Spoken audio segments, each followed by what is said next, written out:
Chers téléspectateurs, bienvenue à votre émission Le mariage chez nous. Aujourd'hui encore, on a la chance de recevoir sur ce plateau les Bagirmiens, mais on les appelle en principe les Barma. Le mariage chez nous vous donne la possibilité de connaître comment le mariage se prépare et se célèbre dans beaucoup de communautés. Comme aujourd'hui, on est avec les Barma. Et sur ce plateau, j'ai le garant des us et coutumes de la tradition Bagirmien, Ngar Manga Adam, Adam Mohamed, et le petit-fils de Mbangaourang, Monsieur Absakin. Pour en savoir plus, suivez au plateau.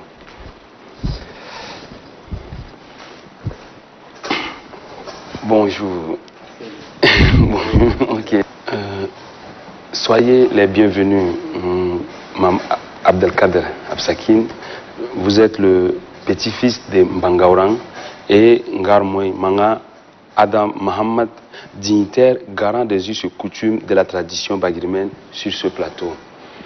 L'émission Le mariage chez nous donne la possibilité aux téléspectateurs de connaître comment le mariage se prépare et se célèbre selon les us, surtout les vouloirs de chaque communauté. Et aujourd'hui, avec vous, on va s'intéresser encore une fois de plus sur le problème concernant le mariage. Le mariage est le seul moyen légal pour fonder une famille, une société. Mais on se rend compte que de nos jours, le mariage, pour sa fécondité ou bien pour sa viabilité, ce moyen rencontre d'énormes difficultés. Je reviens vers vous, M. Absakin. D'abord, quand on parle de Barma, Bagirmi, d'où sort ce vocable? Le mot Bagirmien, c'était d'abord les Barma. Quand nos grands-parents sont arrivés de Yémen, depuis les guerres, ils sont allés s'installer à Karnak. Donc, c'est des hommes blancs. Ils ont côtoyé ceux des terroirs jusqu'à ce qu'ils se sont mariés à une fille. La fille a donné naissance à un enfant noir. Eux, ils sont des hommes de la race blanche et ils trouvent que l'enfant noir n'est pas leur fils.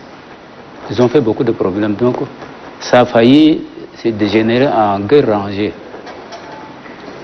Mais il y a un sage parmi eux qui a dit non, attendez d'abord. Demandez à la femme, est-ce qu'elle a connu un autre homme par rapport à notre... La femme dit, moi je vais jurer sur le Coran, je ne connais pas un autre homme.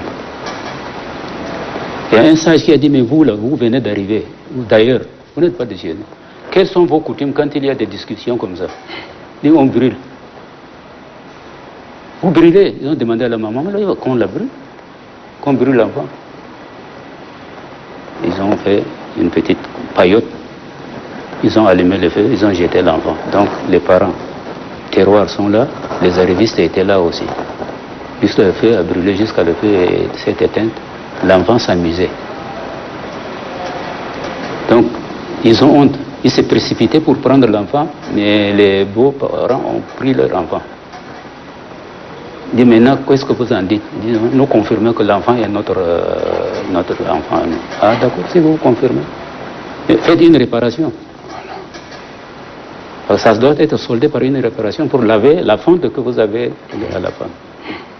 Ils disent, bon, on va vous donner 100 têtes de bétail. Il y avait une femme vieille ici qui était à côté, qui a pris le nouveau-né, il balançait le nouveau-né, c'est ça ce qui est devenu Bagirmi. Bagirmi, ok, wow. Mais le Sensera, c'est les Barma. C'est les Barma. C'est ça l'histoire. Ok, lorsqu'on parle de l'ethnie, c'est Barma. C'est Barma. Mais Bagirmi, c'est bon. Voilà, c'est suite à ça. À cette histoire. Voilà, wow, c'est trop riche. Et on revient vers vous. Vous, Adam Mohamed, vous êtes le garant des us et coutumes de la tradition bagrimienne. Dites-nous un peu, est-ce que dans votre tradition, le concubinage est accepté? Le concubinage, c'est-à-dire vivre avec la femme pendant 1 an ou 2 ans avant de chercher à régulariser sa situation. Est-ce que dans votre coutume, cela existe ou bien c'est permis? Merci, monsieur Delajoie, de m'avoir offert cette occasion-là pour pouvoir un peu parler de la tradition bagrimienne. D'abord, moi, je me présente en tant que membre de la cour. Je suis un garmoïman du sultan.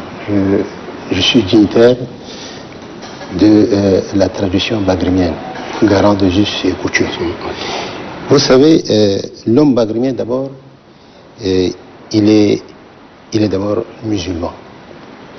Et dans l'islam, toute relation avec une femme en dehors du mariage, c'est prohibé par l'islam. Donc il y a des interdictions que l'islam a mis des barrières pour pouvoir ne pas permettre à un homme d'approcher une femme qui ne l'appartient pas. D'où il n'y a pas un contrat de mariage dûment célébré. Voilà. Donc, pour ce faire-là, dans la tradition et coutume bagrimienne, quand, à l'époque, quand par exemple un homme il approche une femme qui n'est pas sa femme, d'abord on l'amène chez le sultan, il paye des amendes et quelquefois il est même fouetté. Donc dans la cour du sultan. Donc c'est comme ça que ça se passe. Je parle sous le contrôle de M. Absekine, qui est notre grand frère. Il connaît bien plus en la matière que nous, l'autre. Donc s'il pouvait dire certainement. On revient vers vous.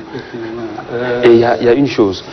Bon, il a souligné tout à l'heure, il dit les Barmas sont musulmans. Mais la tradition bagrimienne existe avant que l'islam n'arrive. Mais c'est comme si l'islam a pris toute la place et la tradition, il y a quoi? C'est exactement ça. Il y avait un changement brutal. Avec l'arrivée des islamistes, ça a changé un peu la courbe des choses. Oui. Dans la famille bagrimienne, être en concubinage avec une femme, c'est une honte. Wow. Pour les parents de la femme d'abord et pour les parents de l'homme. Et la femme a une très grande place dans la tradition bagrimienne. Le royaume du Bagrimi a 333 dignitaires. Wow. 333. Les 3, ce sont de grands griots. Eux aussi sont dignitaires parce qu'ils ont des petits griots qui sont sous eux. Il y a une femme toujours qui s'appelle Magira Kouimban. Elle siège au conseil de guerre. Wow. Donc vous voyez la place de la femme bagrimienne dans le royaume du Bagrimi. Oui. Actuellement, nous avons Magira Kouimban qui est Hinda. Elle est allée en visite pour le Sénafet à Massenia et le sultan l'a désigné, l'a nommé Magira Kouimban. Si elle n'est pas là, il y a un représentant homme qui est à sa place, mais qui porte une écharpe sur la tête. On sait que celui-là, il représente une femme. Ok. Wow. Donc la culture bagrimienne, la fille, à l'âge de 7 ans, 8 ans, on la sépare de sa maman. Soit elle est avec sa tante paternelle, soit elle est avec sa grand-mère. Parce qu'il y a des choses que sa mère ne peut pas lui dire. Mais avec sa tante, avec sa grand-mère, ils se disent. C'est une formation. Je vois, c'est une formation. Wow. Quand la saison pluvieuse est terminée, les récoltes ramassées, on construit des hangars dans chaque quartier bagrimien. Ce sont les vieilles qui se réunissent et ils appellent les filles de 9 ans, 9 à 10 ans. La fille de n'importe qui, on l'appelle, allez, dès qu'ils viennent, on les met devant, on leur donne des arachides, on leur donne du coton, ils s'amusent avec ça, à détruire ça. Pour écouter, quand votre mari arrive là, c'est ça ce que vous devrez faire.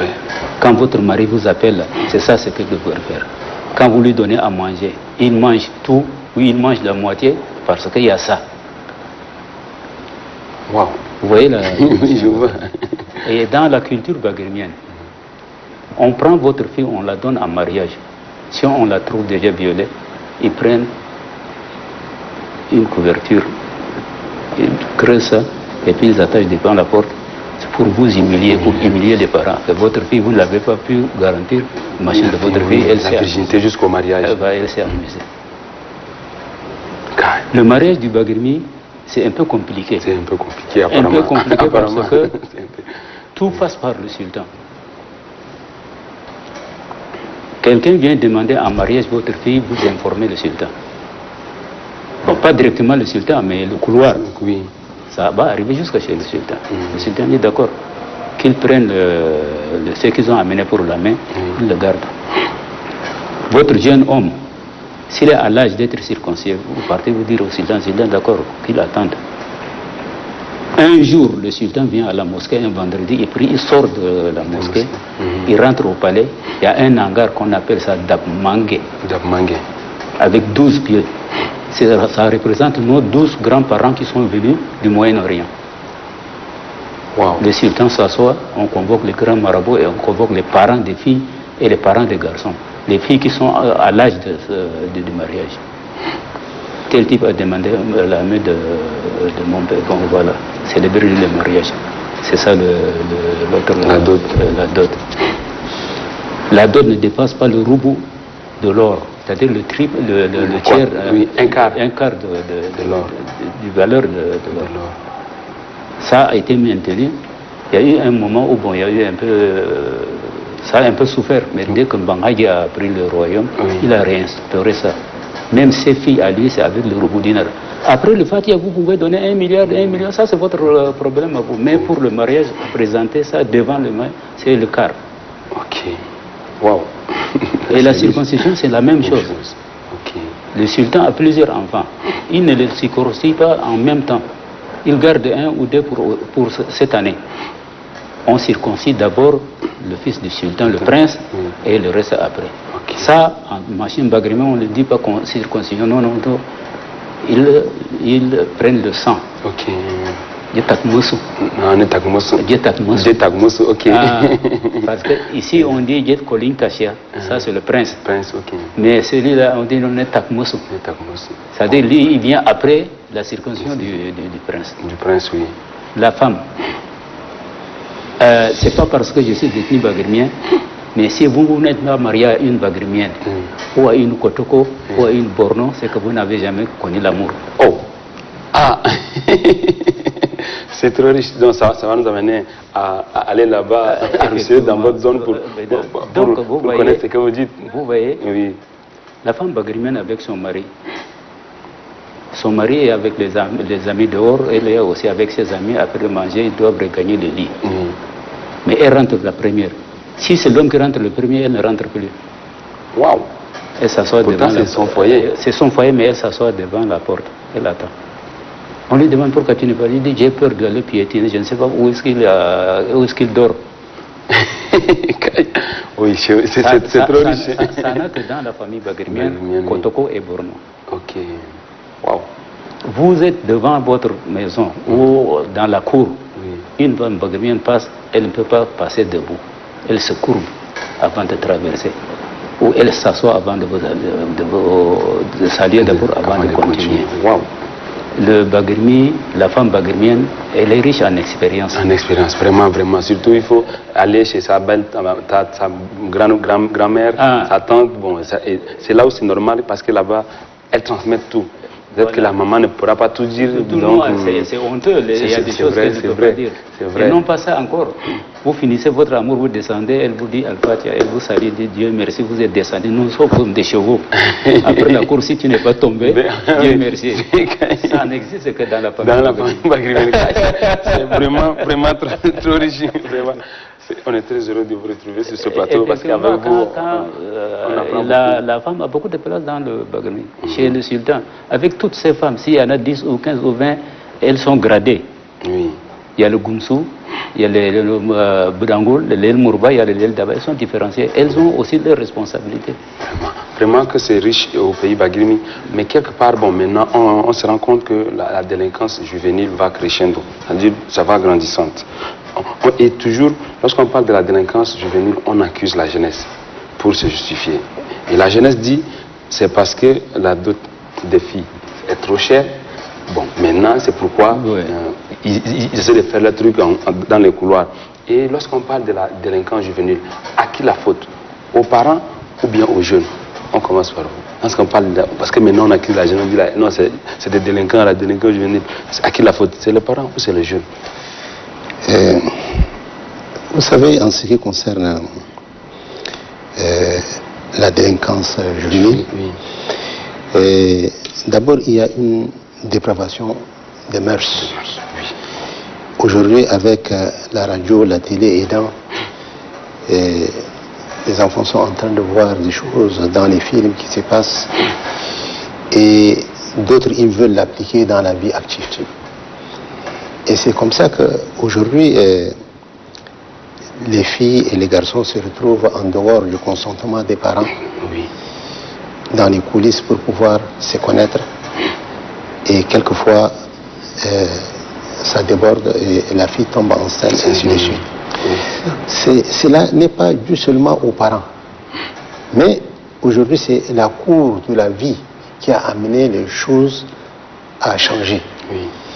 Et d'autre part, par exemple, dans certaines familles, jusqu'à là, ils maintiennent le cap, ils interdisent à leurs enfants de ne pas voir la télé, de ne pas faire ceci, de ne pas faire cela.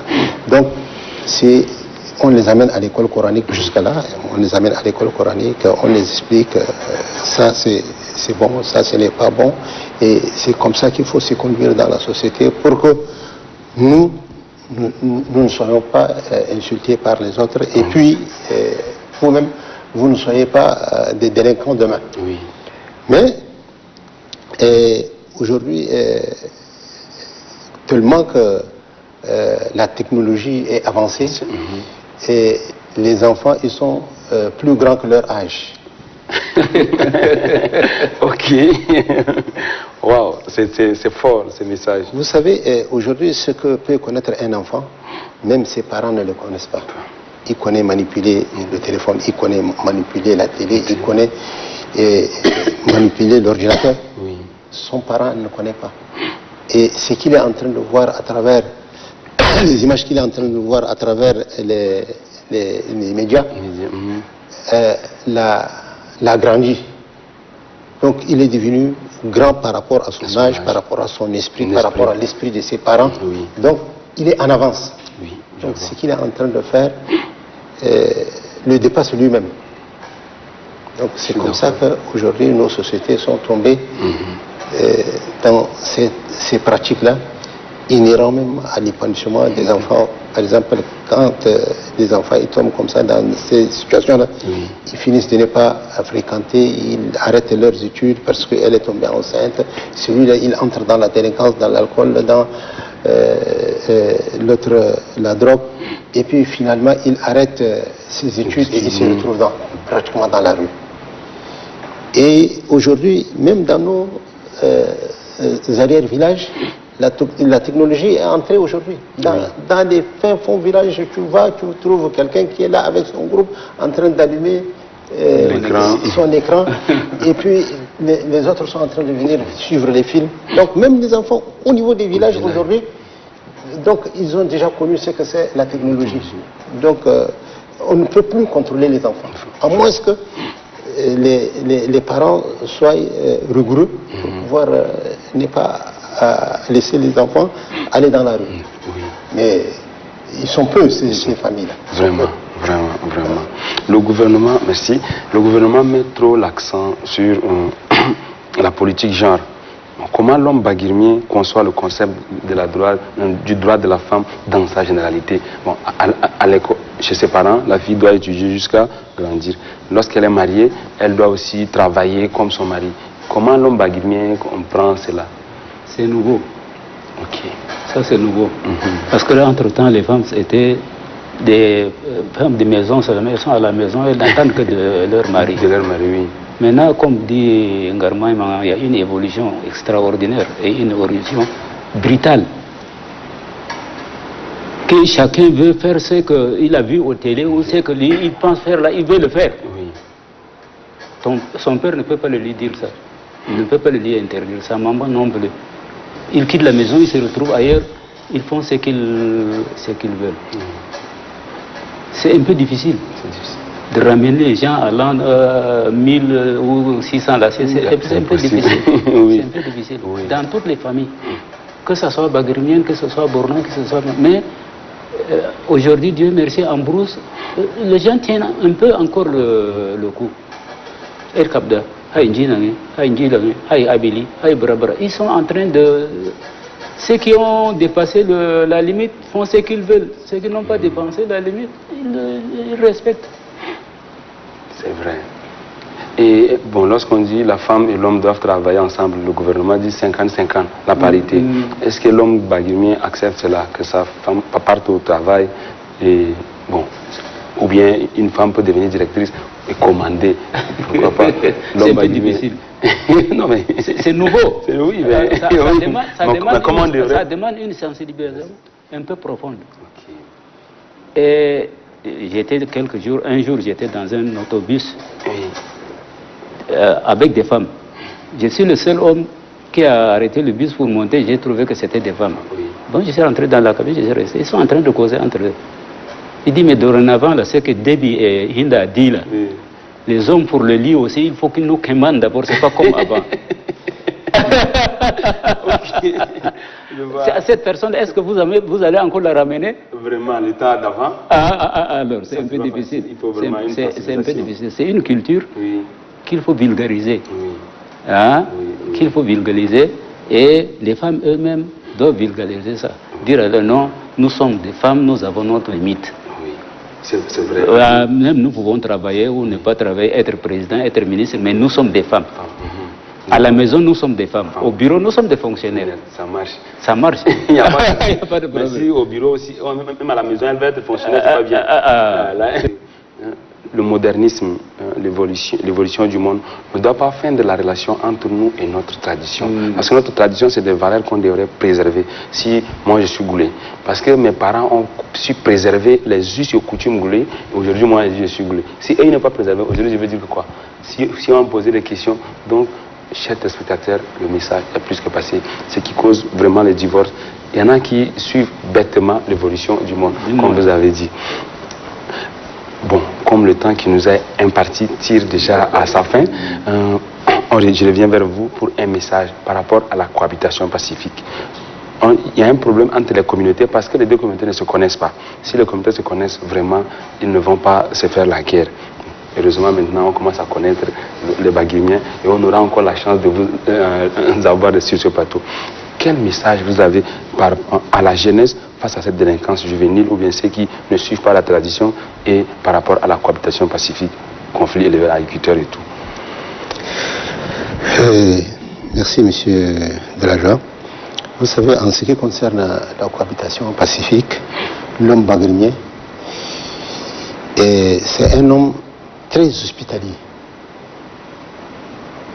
Et il a toujours accepté que les gens viennent vers lui. D'ailleurs, le mot bagrimien, même là, dans le bagrimi, tu trouves plusieurs ethnies. Tu trouves les Goulaï, tu trouves les Moulom Goulaï, tu trouves les Gabri de Kimri, tu trouves les Gabri de vers l'Aïda, comment on appelle là, de Dorsia. Tu trouves ici, tu trouves les tomates, tu trouves les pois, tu trouves les nilum, tout ça, tous ces gens-là, c'est des Bagrimiens. Parce qu'ils sont tous dans l'armée bagrimienne, ils ont défendu les territoires bagrimiens, et même les Saras, les Saramachingan étaient là. Jusqu'à là, leurs progénitures sont encore vivants et là, dans la région du Bagrimi. Donc, la cohabitation pacifique, nous, on l'a dans notre chair, dans notre âme.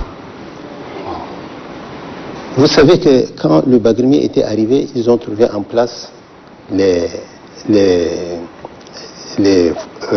Barmas quand les gens du sultanat étaient venus, ils ont trouvé les Barma, ils ont trouvé les Fulbe, ils ont trouvé les Arabes ici. Donc tous ces gens-là, ils vivaient dans notre... Et il y a aussi les Kotoko, il y a aussi les Borno qui sont arrivés après avec le sultan Abdallah. Donc tous ces gens-là étaient dans notre le royaume de Bagram. Et il y a des gens qui étaient déjà des éleveurs, mais ils vivaient avec ces machins, ces agriculteurs. Donc ils ont vécu ensemble. Et quand tes biens sont comment dire, détruits par les biens des éleveurs, ils viennent vers vous, ils essayent de réparer. Et puis c'est fini, les gens ils continuent par vivre ensemble. Hein? L'homme est ce qu'il est, tu vois. Et aujourd'hui, les gens ils partent vers les autres, ils ne les respectent pas, ils ne respectent pas leurs coutumes, ils respectent. Et ce n'est pas normal que les gens se respectent mutuellement et que les gens, on est contraints à vivre ensemble. Donc on est obligé de nous accepter les uns et les autres. Vous savez, à l'époque, à Fort-Lamy par exemple, on a vécu, on ne connaissait pas celui-là, il est sudiste, celui-là il est nordiste, on ne connaissait pas ça. Celui-là il est musulman, celui-là il est sarah, il n'est pas musulman, il est chrétien, c'est son problème. Tu vois, chacun, il va quand il va aller prier, il va à l'église, il va. Nous autres, on accompagne même nos amis pour aller dans par exemple les veilles de Noël. Oui. On les accompagnait, on restait dans la cour, on les attendait. Et quand les gens ils faisaient les nanabourgés à l'école père ici à Kabbalah, nous on participait aussi, on partait avec eux, on faisait le tour, on nous donnait des arachides, on nous donnait des dattes, on nous donnait des biscuits, on mangeait. C'était vraiment de l'époque. On ne se distinguait pas. Vraiment. Donc autant ne pas le faire. On cherche à vivre ensemble. Le président il est en train de le crier chaque fois sur les toits des hommes que les gens, il faudrait que les gens s'acceptent. Quand tu n'acceptes pas l'autre en valeur, tu ne le prends pas en valeur absolue, et ses défauts et ses qualités, tu ne peux pas vivre avec lui. Donc il faut qu'on s'accepte mutuellement. Il faut qu'on s'accepte mutuellement. On accepte l'autre avec ses valeurs et ses défauts. Votre message est fort, Papa Absakin. Oui, le problème de vivre ensemble, oui, c'est le manque de justice. Manque de justice. Parce que l'autorité qui juge, oui, il préfère plutôt donner raison à l'éleveur qui lui donne un veau tout de suite, il l'amène au marché. Mais l'agriculture, il est obligé d'aller déterrer son mille qui n'est pas achetable ce jour. Oui. Donc les jugements ne sont pas les mêmes. La cohabitation va être un peu difficile. Le cheptel a augmenté. Entre-temps, quelqu'un qui a 100 têtes de bétail là, mais c'est un petit roi. Wow. Les gens le désignent, et celui-là, il a 100 têtes de bœuf. Aujourd'hui, c'est des centaines de milliers de têtes. Et tout ce que vous voyez comme cheptel n'y vit que du Melfi dans le Bagrimi et au sud. Au-delà de Melfi, il n'y a plus rien. Il n'y a pas d'eau, il n'y a pas des herbes. Toutes ces masses de troupeaux-là ne peuvent pas vivre dans cette zone. Et ici, l'agriculture a augmenté. Ce n'est pas l'ancienne agriculture où avec ta roue, tu fais 1 hectare ou un demi-hectare pour ta nourriture. Les gens font des hectares et des hectares. Et la culture est devenue mécanisée. Ça leur fait plaisir d'aller d'occuper de grands espaces. Le problème, c'est le problème de la justice. Si la justice est fiable, ce problème n'arrivera pas. Le type, il a son 1000 seulement, il ne peut pas tout le temps manger son 1000 sans sauce. Non. Et sauce avec viande. Oui, ça s'accompagne. Et l'éleveur, c'est pareil. Il faut qu'il y ait des agriculteurs à côté pour lui acheter son lait, pour lui acheter quelques têtes de bétail, hein, pour leur nourriture. Donc c'est le problème, le principal problème, c'est le problème de la justice. Merci. Si on juge mal, ça va s'empirer. Oui, si on juge bien, mais c'est un peu difficile maintenant de revenir à l'ancien système. La cohabitation ensemble, c'est un peu difficile. Oui. C'est faisable. Avec la sensibilisation, oui, avec l'autorité de l'État, celui qui a tort, celui qui a raison, les gens vont revenir. Merci. Mais si ça n'existe pas, c'est un peu difficile. Merci, votre message est fort. Chers téléspectateurs, merci d'avoir suivi cette émission avec attention. J'espère que vous et moi avions profité de ce moment pour entendre des messages riches et connaître encore un peu plus chez les barman. Je vous dis merci, continuez à suivre le programme de la Télé Tchad. Je vous donne rendez-vous la semaine prochaine pour un nouveau numéro. D'ici là, portez-vous bien. Merci.